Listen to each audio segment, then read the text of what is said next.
Well, we got a really fun show tonight, so buckle up. Lots of stuff for you. The College World Series in softball started tonight in Denver, where the ball goes 10% further. Golf balls, too, by the way. Had to be a terrifying thought for San Diego pitchers against the potent Augustana offense, and Ashley Mixel gets off to a great start, striking out the very first batter against her. Now, leadoff batter for Augie. Second pitch of the game. Deep for the freshman, Mary Pardo. Like I said, the ball goes further in Colorado. That's a home run to lead off the game for Augustana. They're up 1-0. Second inning, it's going to be Mixel helping her own cause, ripping one off the wall in center field. 2 runs are going to score, and it's 3-0 now in favor of the good guys. Third inning. Now, remember when Shannon Peterson yesterday said that other team we were playing was just, they were in our way of a national championship.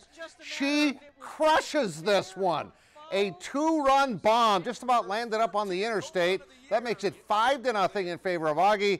And then a slap double by Kara McDougal makes it a 7-0 score, puts the game out of reach.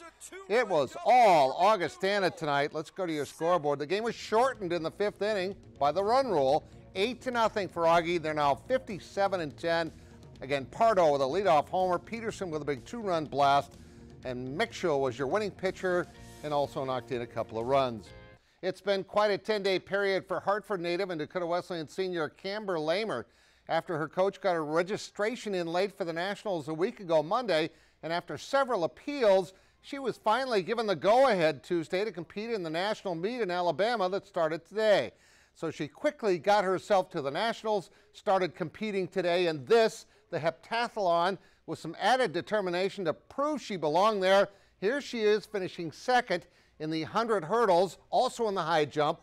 And after 4 of the 7 events today, she is in the lead. Let's go to the scoreboard now and see that she's got 3,077 points. She has 3 more events tomorrow. She's also competing in a couple other individual meets or events as well. As for the Western prelims out in Sacramento, Chris Nilsson of USD right now is in about a, 15-way tie at the top of the, they're still jumping. He's at 17-7. He's already qualified for nationals, technically is in 6th place at this point. And speaking of track, the South Dakota State meets tomorrow and then winds up Saturday at Howard Wood Field. It is one of the coolest high school events of the year to watch, and it sounds like we'll finally have a nice Saturday for it.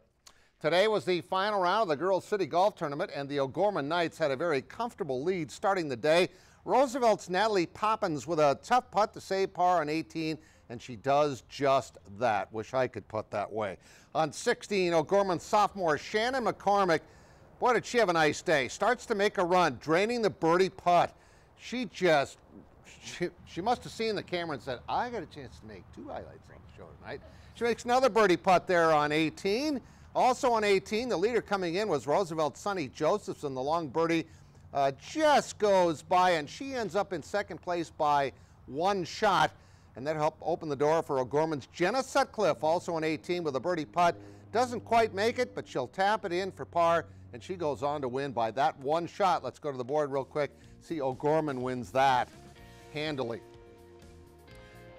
The Augustana baseball team will host Central Missouri tomorrow night and then 2 more Saturday if necessary, hoping for this same outcome that they had in the Central Region. And they are glad to be back home for the Super Regional. You know, that's what we're looking for, is just show up, play good baseball, be focused, have a good time, enjoy the moment. You know, this is pretty cool to have a Super Regional at home, hopefully have great fans and a great crowd again like we had last weekend, and just enjoy the weekend. If the Vikings can duplicate what they did last weekend, they'll advance to Cary, North Carolina, and try to defend their national championship. It's a best of 3 in the Super Regional.